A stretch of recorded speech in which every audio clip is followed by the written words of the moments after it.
What's going to happen the next couple of weeks. So today we're going to mostly finish lesson 13. I think I'm going to add a little bit to it. So we'll finish the notes that I've given you. And then next Sunday, we're going to do something very different. I've asked David Brashears and Claire Nichols, the youth leaders, they're going to take the Sunday school hour next time and just share with you what's being planned for middle school, high school youth group going forward. So a new approach, quite different than what we've been doing in the past. And so, and if it's successful, I think there will be some opportunities for other adults to involve themselves in youth work. So the reason for having them share is so you know what's going on, especially for parents of kids, and then also perhaps if you have an interest in working with youth going forward. So that's going to be next Sunday. And then not too far away, I mentioned this about a month ago, I'm going to do a little bit of a transition, at least for a time.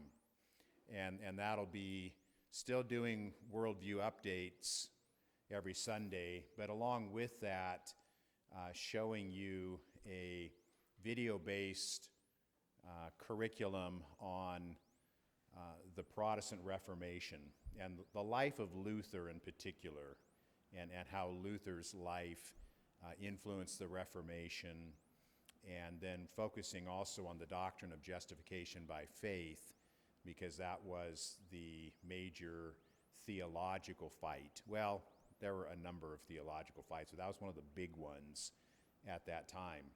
And so those videos are 23 minutes each in length, and so only take half of our time. So I think we could still talk about the news, spend 10, 15 minutes every Sunday just sort of updating on those things, and then watch that video.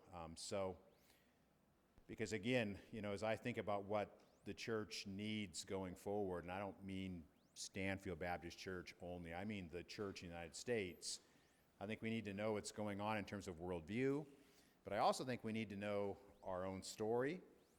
And that is church history. That's our story. We need to know our story. And the average evangelical believes that Christianity started about, 50 years ago. That's a real, I mean that as a criticism and a rebuke, but a laughing one, right? It's just pathetic, actually. We don't know our story. And I think most Christians think, I don't know my story, and I don't give a rip about that, because I don't think that's relevant or important. So I realize that there's a double burden placed upon someone like myself, telling you need to know your story, and so many Christians don't even see that as valuable or important. But it's one of the reasons that we don't know what we believe and why we believe it, because we don't know who we are. So I think that's a value, and it's something we need to try to improve on. And then the third thing, I think we need to know our doctrine. We just need to know what we believe. And so trying to use this class to address those three different issues. And we've obviously spent a ton of time on worldview. And so we're going to expand out a little bit and do some things on church history in weeks to come. Okay, I don't know the exact timeline for that, but that's coming quite soon. So for today, I do have, we'll take about 15 minutes and just do some updating from things that happened in the news this week. And there's two issues perhaps that I'll focus on. I say perhaps because every week so much happens, doesn't it? If you follow the news, there's just so much happening right now. But one of the things that did caught my attention, and I've been following this for a couple of months really, and I've just been hesitant to say anything about it, because it just seems like no matter what you say about this, it's just how do you address this in a way that people in our culture anyway, would hear this. But you might be aware of this in terms of therapeutics and COVID-19. You know what therapeutics are?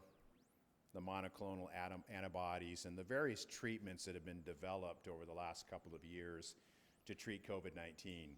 And you might be aware that the federal government and a number of state governments are prioritizing therapeutics in terms of who will receive them, who is eligible to receive them.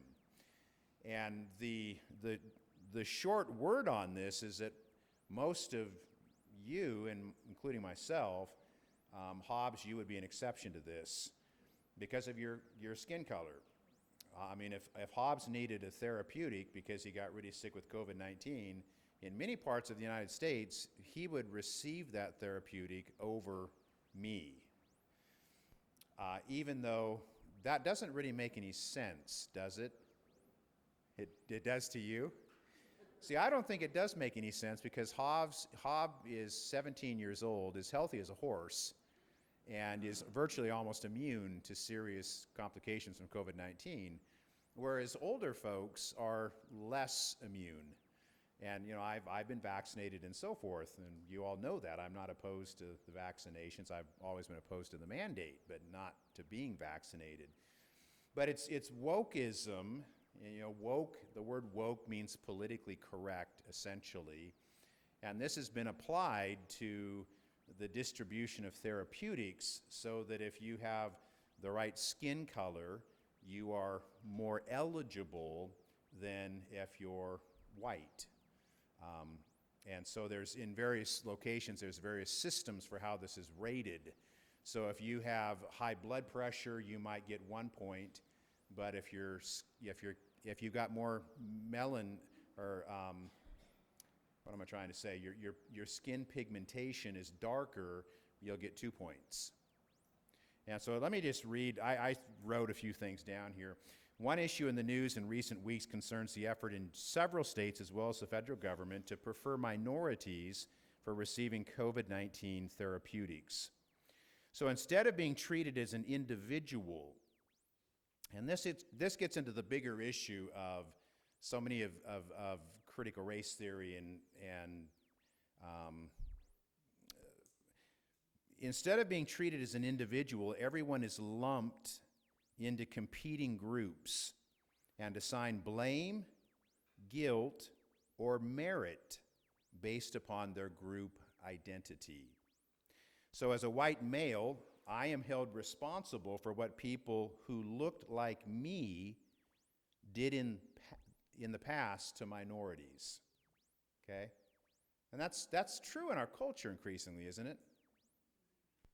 Because of my skin color, even though my ancestors come from Sweden, and I have no reason to think, I don't know my ancestry well, but I don't think my ancestors were here during the antebellum South. But we came to the Midwest, by the way, Kansas. So my ancestors were not slave owners, and were not overtly racist in the way that, you know, there is the history of racism in our country. That isn't my story, that's not my family. But of course, because of my skin color, I'm put into a group, I'm not treated as an individual, and this group has this category of white supremacy where I have privilege because of the color of my skin. This is the viewpoint out there, and therefore we've got to correct this, and so someone like myself should go to the bottom of the line on lots of issues, okay? So as a white male, I'm held responsible for what people who look like me did in the past to minorities. I'm automatically placed in the privileged group and therefore made less eligible for potentially life-saving treatments because under the current regime, the so-called underprivileged or oppressed are served first. Now, months ago when we really spent some time with all of this, I used the following as an example of how absurd this is. So if you're a black lesbian Ivy League professor, okay, you know what I mean by that? Ivy League. What are the Ivy League schools? You know, Harvard, Princeton, Cornell, Brown, Yale, and several others. I mean, the most elite universities in the United States. Are there black lesbians on the campuses and on the faculties of those schools? Yes, there are. Okay, so if I'm black, lesbian, Ivy League professor, that means I'm really elite in our culture. You don't get much more elite than that. Okay, but I'm automatically oppressed. So that Ivy League professor is oppressed because of her sexual identity and her skin color. Whereas a white evangelical male making minimum wage is automatically an oppressor in our culture. And so, I mean, that's a striking example, I think. So you've got two individuals here. One of them is making a very substantial salary, has a PhD, teaching at a elite university, writing books and maybe being interviewed on NBC and ABC and CBS. And the other one lives on the other side of the tracks, so to speak, and has little financial resources and no political power. But because he's white and he's evangelical, he's automatically put in the category of the oppressor, whereas the black lesbian is automatically oppressed. Now, to me, that makes no sense at all. That's like saying 2 + 2 = 5. It doesn't compute in my mind. But that's where we're at. So given this arrangement, healthcare decisions are made based upon criteria other than need or illness. Now, this is unconstitutional, and it's more than that. It's unconstitutional and it's evil. It's just evil. It is discrimination. It's the very thing that the civil rights movement was fought to do away with. Because what is tomorrow? Martin Luther King Day. And what did Martin Luther King, what's the famous speech that he gave? You know, the words that I think most people, if you hear them, you probably know who said them. Judged by the content of your character. Not the color of your skin. He looked forward to, he dreamt for an America that his children, he felt, might possibly experience, where they would be judged not by the color of their skin, but by the content of their character. And now we are living in a culture where people are being judged by the color of their skin. But it's not like Jim Crow South, where being dark-skinned or darker on a spectrum, right? I mean, Hobbes, you're a brown boy, right? That's what they've always, Seaside especially. He always, I'm, you know, people say you have a couple of black sons. No, Seaside say, no, we're brown. Like, I'm kind of pink, right? It's kind of weird how we white-black, but we make these more extreme than they are. But we're all in a continuum, you know, of skin colors. But we're now living in a culture where Martin Luther King's dream has been turned into this nightmare almost, where now it's not dark skin that are discriminated against in this instance, but it's white-skinned people. What should be the requirement for who gets a therapeutic if they've got COVID-19? What should be the only requirement? Need an illness, right? Who needs this? Whose life might be spared if they receive it? And so it's just a mind-blowing kind of situation. But you realize that this kind of thinking, here's the application I made today when I was just, this last week as I was thinking about this, and healthcare in our country is a bigger concern, isn't it? Has been for a long time. And there is a desire. It's not on the front burner the way it was when Barack Obama was president of the United States, but you remember the Affordable Care Act, Obamacare, and so forth. And so the desire to have a nationalized healthcare system. And you can see the appeal to that. The Brits seem to say, I mean, a lot of them say it works pretty well. Others say it doesn't work well. You know, it kind of depends what you need when you need it. I've heard both arguments with my own ears, listening to people actually talk, not reading articles, but listening to people who've lived under that system. For the Brits, that came in after World War II. You know, World War II ended. What happened to Churchill? The greatest statesman of the 20th century was kicked out of office. Because in the British system, you know, it's a parliamentary system, so they don't directly elect the prime minister. It's the party that has power, and their head of the party is the prime minister. So I think Churchill would not have been lost power if you could have voted directly for Churchill, because he was so influential. But his party lost power, and they did a socialistic experiment. And in the UK, that led to economic downturn for decades. And you could say there's other reasons for that, perhaps, you know, World War II and the drain upon the British, the empire collapse and all the rest. Now Maria says I'm an Anglophile, but we're not talking about Meghan and the Queen or anything like that. My wife today irritated me. Anyway, that's a totally different subject. Okay, I could not care less about Meghan and Harry. Truly, I don't care about Meghan and Harry. This is being recorded right now. Okay, I'm just giving you historically, this is true. The UK went down the socialistic path, and they eventually rejected it. Do you remember who became prime minister when that really turned? Margaret Thatcher. And she made that famous statement, the problem with socialism is eventually you run out of other money's people to spend.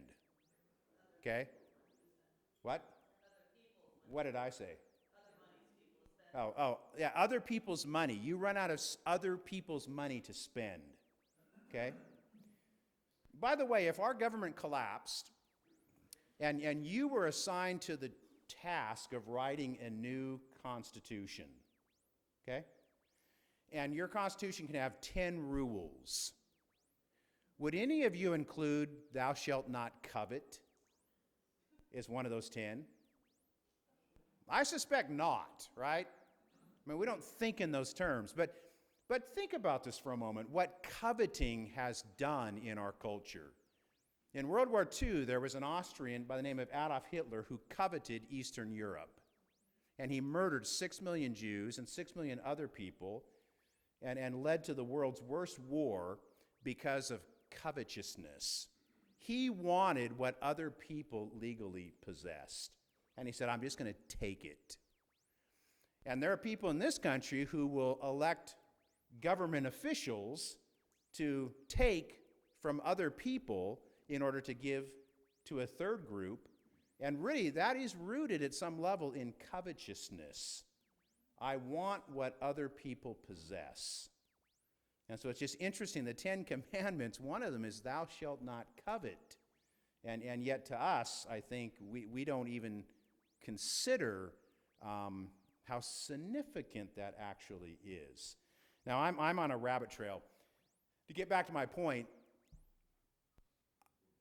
with where things are at politically today and the worldview that's present, giving bureaucrats more power seems to me a very, very bad idea.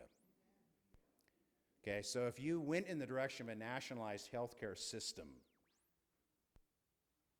with this kind of a worldview that I've just talked about with COVID treatments, where could that lead us? Any thoughts on that? Well, what if you, Eddie, have cancer and you need some very expensive treatment? And there's a choice between Eddie getting that treatment and a minority getting that treatment. And the government says, well, I'm sorry, because you're in the category of oppressor, we really can't help you. And so you're just going to have to die. And people will say, well, no, that couldn't possibly ever happen. That's just fear-mongering. That's an absurdity. Well, read the news, people. It's happening right now with COVID treatments. And so if you expand this and give more and more power to unelected bureaucrats in Washington, D.C., with a worldview like this worldview, who knows where they would take things? So anyway, that's one issue in the news. The second issue I'll just mention is just the president himself, Joseph Biden. I mean, he has been, I think, the biggest news story of the last week is President Biden. Because of just where he is at, his approval rating now has fallen to 33%, which is the lowest of any president in maybe ever. I don't know. I mean, it's very low. Yeah. Now, he gave a speech this week in Atlanta, Georgia, because now he's pivoted to trying to federalize all voting laws. That's probably unconstitutional, by the way, because the Constitution does not give authority to the federal government to run elections. That is given specifically to the states, and it's always been the preview of the states. But he wants to change that, and the progressive part of the Democratic Party wants to change that. And so he went to Atlanta this week, and he gave a speech. I don't know. I did not listen to the whole speech. I listened to parts of it, and I read articles commenting on the speech. But I listened to enough of it to certainly get the sense of it. And the sense of it is this: if you do not agree with me, you are a racist. Okay? And to me, the speech was deeply offensive, but there's a bigger issue here. The speech was politically incredibly foolish. And it actually makes me ask the question, who's actually writing these speeches for President Biden? You know, no, I don't think, Obama's far smarter than that. Oh, I think he is. I think Obama's far smarter than that. I mean, I suspect we're in a situation where, I mean, I'll just say it, I do think that Joe Biden he does strike you as not with it. And I think that he has people writing speeches and pushing him in a direction that is, to me, it's politically stupid. Okay, if he wanted to do himself political harm, he did it this week by giving that speech. So let me read a couple of comments here.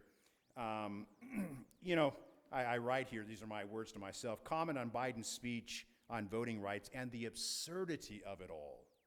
It was absurd. It was an absurd speech.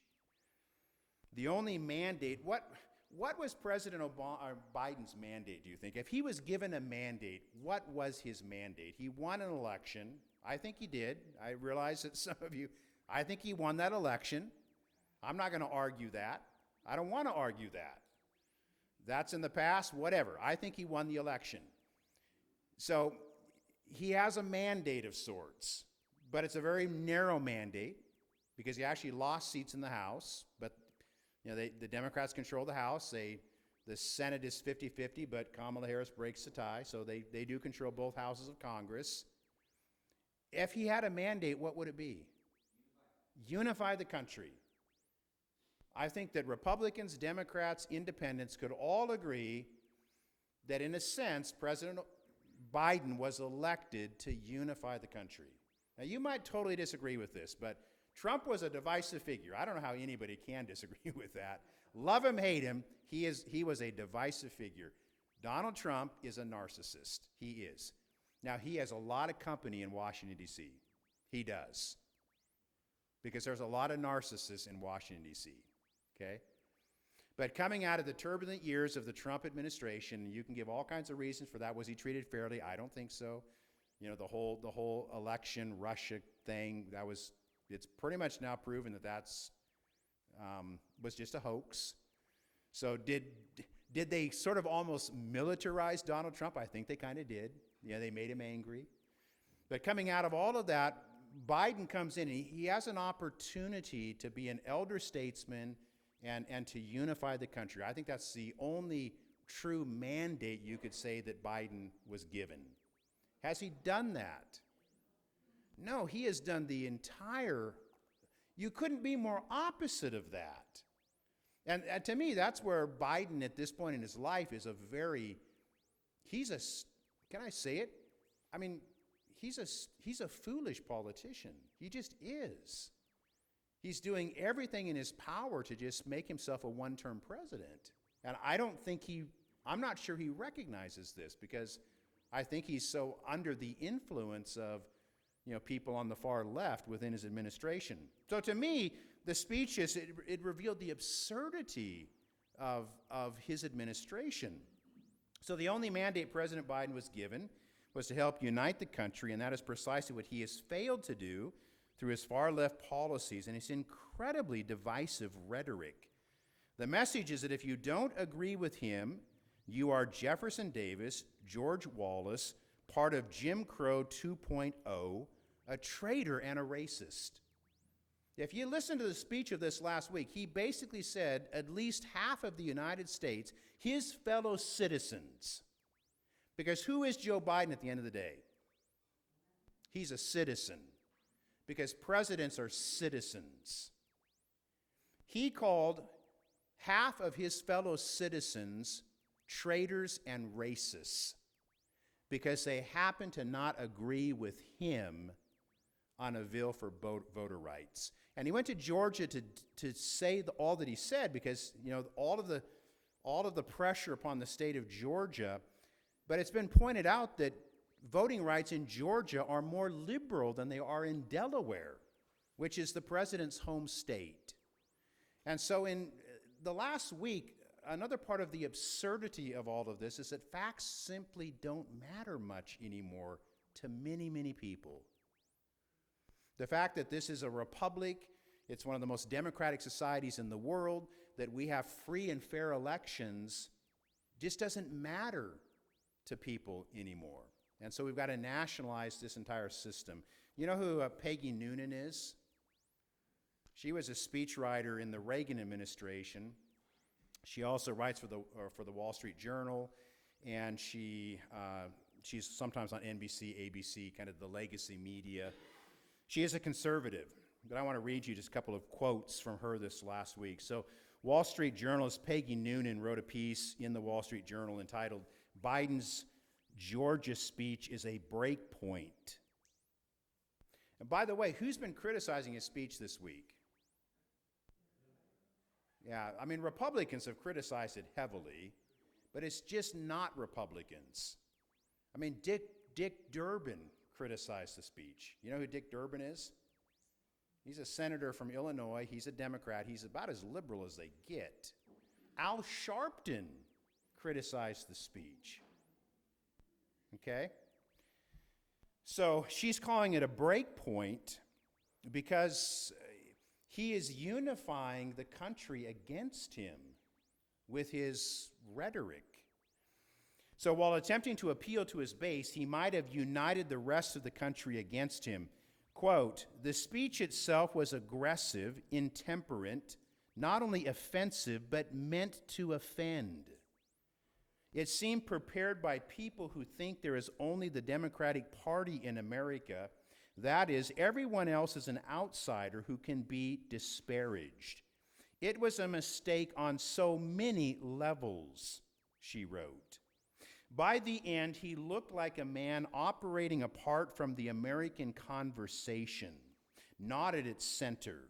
This can be fatal to a presidency. This week in Georgia, Mr. Biden damaged himself and strengthened and may even have taken a step in unifying the non-Democrats who are among their countrymen and who are, in fact, the majority of them. So, anyway, I think President Biden is a huge news item this week. just because his continued rhetoric. I mean, the Republicans don't need to destroy Biden. He's doing it all by himself, just by what he's saying and the positions that he's taking. So, I mean, other things in the news this week, the Supreme Court decision on the COVID mandate. You know, they struck down businesses were being basically coerced to do OSHA's job or to force their employees to be masked. That was struck down, which is another big blow to his administration. So it's been, if you're part of the Biden administration, it has been a very, very bleak last couple of weeks. But I think that they primarily can blame no one but themselves. Any comments on anything I've said? I'll just stop for a moment before we go on. Yeah, I pretty much have tried to. Yeah. No, but I mean, I'll continue to tell you what I think. I think, apart from you, Gail, I think Barack Obama is a highly intelligent person. I disagree with him on many things. I share a different worldview, but I would never say that Barack Obama is not a smart guy. I think Bill Clinton, a very smart man. He was a Rhodes Scholar. He's a smart guy. I don't agree with Bill Clinton on many things. I don't appreciate his worldview. But I would never say that Bill Clinton is not a smart guy. And Bill Clinton was a consensus maker. He worked with the opposition to get things done. I don't think Joe Biden's a smart guy. I just don't think he is. I don't think he ever was, honestly, even as a younger man. But where he's at right now, if I'm a Democrat right now, unless I'm the most liberal of Democrat, I am thinking, what are we going to do for the next 3 years? We have a disaster here.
Okay.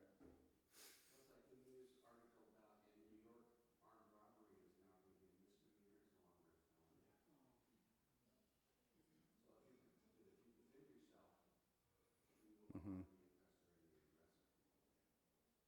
Yeah, and that's another thing I've read this week, that President Biden, because he can't get anything through the Senate, even though he controls the Senate technically, Joe Manchin, Sinema, even Democrats won't vote for his proposals. So he's going to try to do law enforcement reform by executive order. And I mean, again, I just suspect that he's going to try to push things that are extremely unpopular among the majority of American citizens. Big story yesterday was California, Los Angeles, the train yards where there's crews, hundreds or thousands of them come into the train yards, and they're ripping open all these shipping containers that go by truck and they're carried by train far the distance. And here's miles of UPS, FedEx, Amazon, all these packages are laying on the ground because they just ripped those containers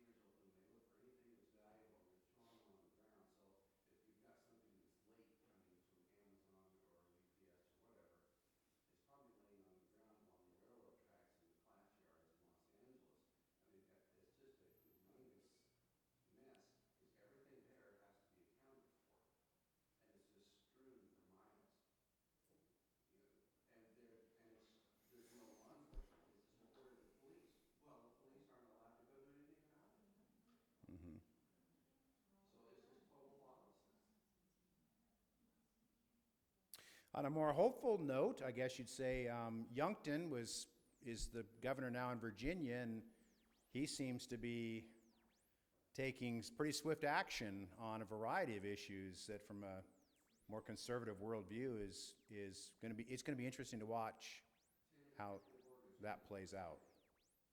Yeah. Yeah, Steve.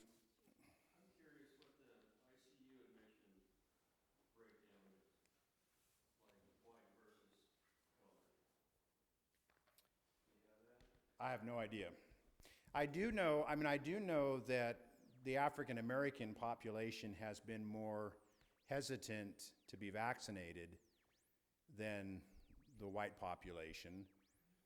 And I do know if you're not vaccinated, there is a higher percentage of people who end up very ill.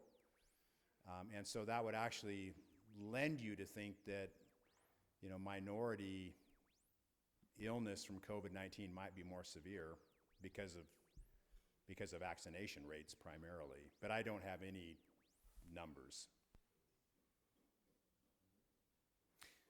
By the way, there's a blood shortage in our county right now. Do you know that? Our own hospital has stopped doing some surgeries because they don't have enough blood.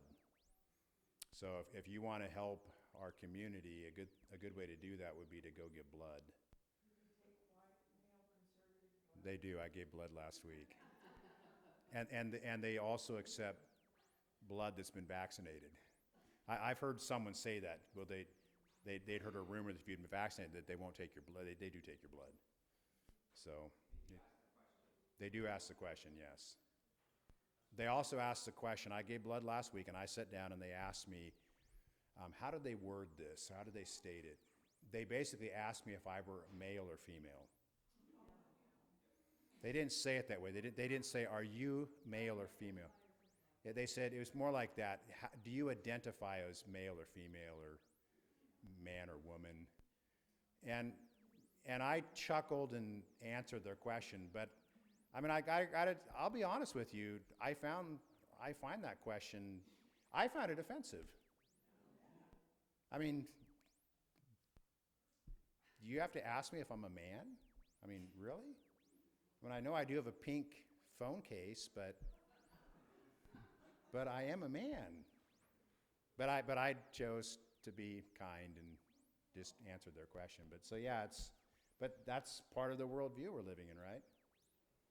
So. Well, look, one of the things they're doing is they're taking hospital facilities and they're basing their capacity based on the number of nurses available per shift to cover a bed. So if there's a shortage of nurses, there's a shortage of beds that can be covered 24-hour shifts. So that means that they've got a higher concentration of people. We've got a 200% increase. It might be 4 people. Makes a 200% increase in a small facility. But they're using that as a standard all over the place. So if you take OHSU with 528 beds, if they've only got enough to staff 100 beds with nurses 24 hours a day, 7 days a week, the other 428 beds don't count. That's how they're driving these numbers up. Well, and there are more and more studies coming out now and reports, but I think it's pretty well substantiated, that upwards of 50% of, how does this go? People that, I think it's probably people who've died of COVID. Maybe half of those individuals are in the category of someone had a heart attack, they ended up at the hospital and they died. And as part of that, they did a COVID test and they were COVID positive, and so they're counted as a COVID death. I think that's becoming increasingly apparent that around maybe 50% of people are in that category. And so and by the way, now that's starting to come out, okay? Why would that come out now, politically speaking? Because under Joe Biden, more people have died of COVID-19 than under Trump. See, when Trump was in office, there was a reason to say that everybody getting COVID died of COVID, because then we can blame Trump for that. But now that it's the other way, there's a political motivation to try to change those numbers so that you can say, well, the president's COVID policy isn't as much of a failure as it is, okay? And I realize blaming, I don't think it's fair to blame Trump or Biden for COVID, right? But you can see how that works politically, how you play with the numbers to make one look bad and another maybe look not so bad. Lloyd, your hand went up first. Well, I mean, so the CDC director a week ago came out and said that, I believe she said 75% of the deaths were people that had 4 or more COVID. Mm-hmm. So these were very unhealthy people. Not that that makes any difference in the fact that they died, but still, it's a piece of information that needs to be. Yeah, it doesn't make any difference in terms of the tragedy of death, but it does make a major difference in terms of policy decisions. If 75% of the people dying of COVID have 4 comorbidities, that's really significant and really relevant to a COVID policy. But so much of that has been ignored. But now it's starting to be, it's becoming relevant, but I think there's a political motivation for that at some level too. Eddie, were you going to say something?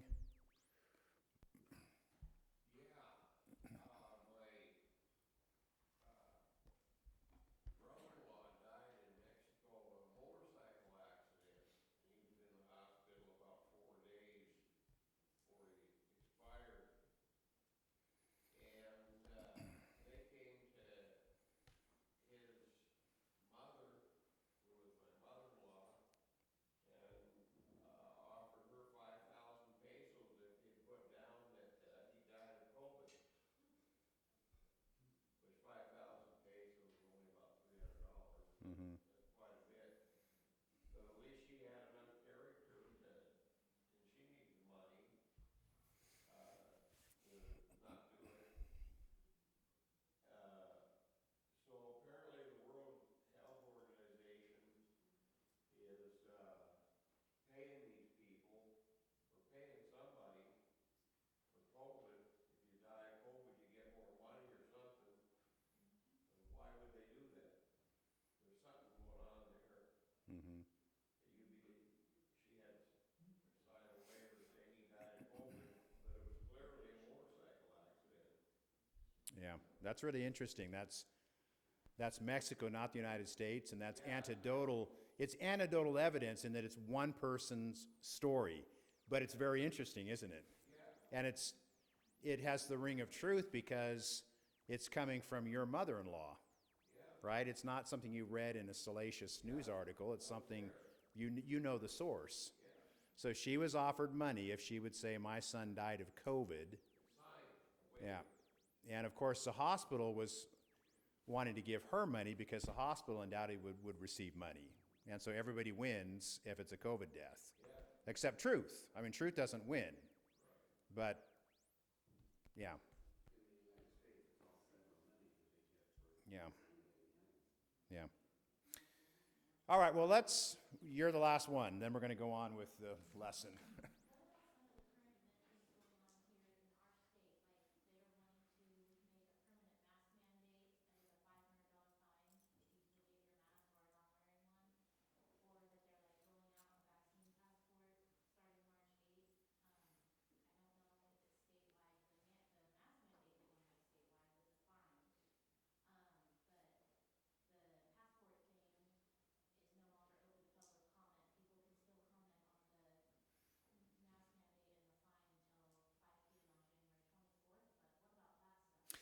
I'm going to defer to others because I'm virtually ignorant of what you've just mentioned.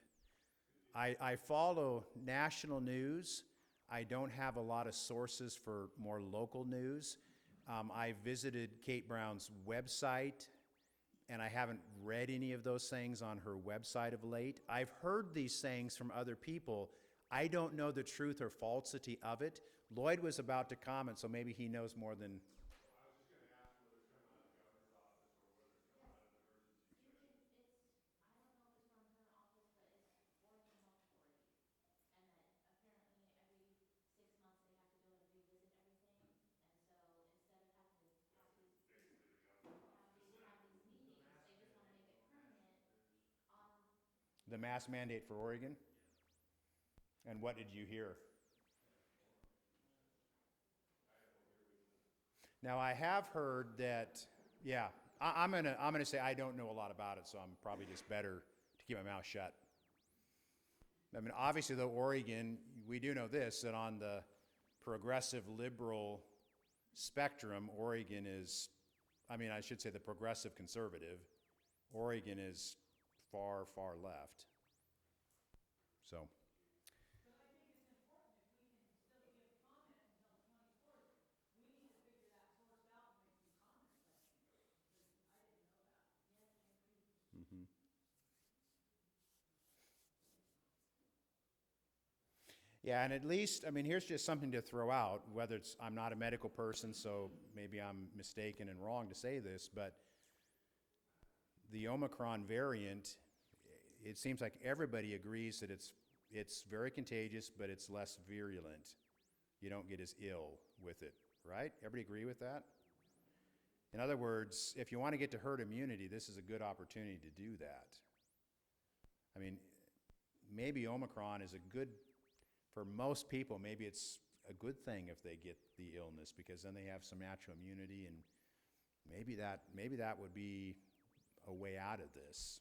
Again, I'm not a medical person, so I'm going to take that with a grain of salt. Yeah. But, oh, I'm looking at Lloyd. He's. Yeah, I didn't know which one was you. No. So, I've been waiting all week. It came out, I don't know, Monday or Tuesday. Veritas did another one of your undercover deals, and I'm wondering if people understand what happened Yep. during that. And it's not been even on the, I listen to a lot of talk radio, and it hasn't even gotten. I haven't heard of this, so I don't know what I don't know what you're referring to. I got a document from a major that was appointed by the Marine Corps to be at DARPA. He was the Marine Corps' DARPA representative. And he was writing a memo to the Inspector General's office. Basically laid this whole thing out. And for all intents and purposes, the basics are, this thing was designed, it was built in China because DARPA, the spooky guys that we have, had no interest in it. And so it ended up in China, and it was aerosolized from the beginning, because they were going to vaporize bat caves in China in order to infect the bats, in order to turn around and then reverse engineer a vaccine. And this Marine major was laying this all out and sending it up the line. So unless it's a total hoax, he's either, you know, what do they say, Nathan Hale or Benedict Arnold. I mean, he's one or the other. I mean, this is a well-written document. And it's available, you can go out there and find it. But for some reason, it is not making the news. I have it, I'll send it to you if you want to read it. And again, those are you're bringing up issues now. It's like, in my mind, there's this question mark, and I don't know what to do with that. So what I'm saying is that your mask thing is what triggered mine. Yeah. There is no mask short of a full, yeah, that will protect you from this virus. I don't care what kind of mask you wear, how many layers. This whole idea of the mask mandate is just asinine. Well, heck, when they say a face shield is fine instead of a mask. Okay, let's look at this now. I've taken a lot more time. I'm sorry, I do that too much. On the notes that we're working on, lesson 13, we've come to the universal knowledge of God. That's where we're at. And of course, this is, you know, we've been making an argument for the last month or so. And so if you're picking this up midstream, you've not heard all of that argument. But this is just another piece of it. And at this point, we're really going to just go to the Bible itself. So turn with me, if you will, to Romans chapter 1 and chapter 2. And as you're turning there, again, we're discussing the issue of, two worldview presuppositions, or a presupposition. Can anybody define a presupposition for me? Because I've defined it for you a couple of times. What is a presupposition? Yeah, that's a predetermined idea. I don't think I've used that language precisely, but that's right. The language I've used, it's an assumed truth. It's an unproven truth. It's simply a starting point. And so the two major presuppositions we've been dealing with is, number one, the God of the Bible exists. Okay? And the second presupposition is there is no God. All right, so neither of those presuppositions are provable. An atheist cannot prove there is no God. And a theist cannot prove with absolute certainty that there is a God. Although I think the argument is a lot stronger that there is a God. And we've talked about that. If there was a time when there was nothing, absolutely nothing, what would there be right now? Nothing, right? It just, our minds tell us there has to be something that's eternal. And that something or someone would seem to be God. But these are presuppositions. They're just starting points. So today, I want us to just spend a little bit of time in Romans chapter 1 and what the Bible actually asserts about the universal knowledge of God. Because the Bible makes some very bold statements, some declarations. And the Bible says that every single person knows that God exists. And every single person knows that God exists for one basic fundamental reason. And the Bible asserts that everybody knows that God exists because God has given every person that knowledge. That he is like, a baby bird. You read about a baby bird that imprints upon its, if it sees a human being, it imprints to that person and will follow that person like it's his father or mother. So that knowledge is imprinted onto that bird. And so the Bible asserts that every single person, that God imprints into our souls a knowledge of himself. And so let me just show you this from the Bible. The first passage is not as relevant as the second passage, but the first passage is still relevant. So Romans chapter 1, verse 18. For the wrath of God is revealed from heaven against all ungodliness and unrighteousness of men, who by their unrighteousness, what are they doing? The word here, suppress. They suppress the truth. What does it mean to suppress something? To push it down? To push it out of your mind? To not go there, to not deal with it? I mean, people suppress the knowledge of death. We're all going to die, right? We don't want to talk about that. We don't want to think about that. So, we fill our lives up with other matters. We entertain ourselves. There's a book, Entertaining Yourself to Death, right? You just entertain yourself endlessly.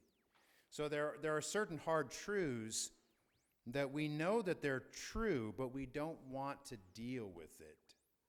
And so our response to this is that we suppress those truths. And we do ourselves great harm by doing this. So the Bible says that the universal indictment here against the human race is that it is suppressing the truth. It doesn't say suppressing a truth or suppressing truth in general. It says suppressing the truth. So that's alerting us. that there is a truth, the truth, a true truth. This is the first truth that's being held back. By the way, if you get the first truth wrong, are you going to get life right? I mean, think about that for a moment.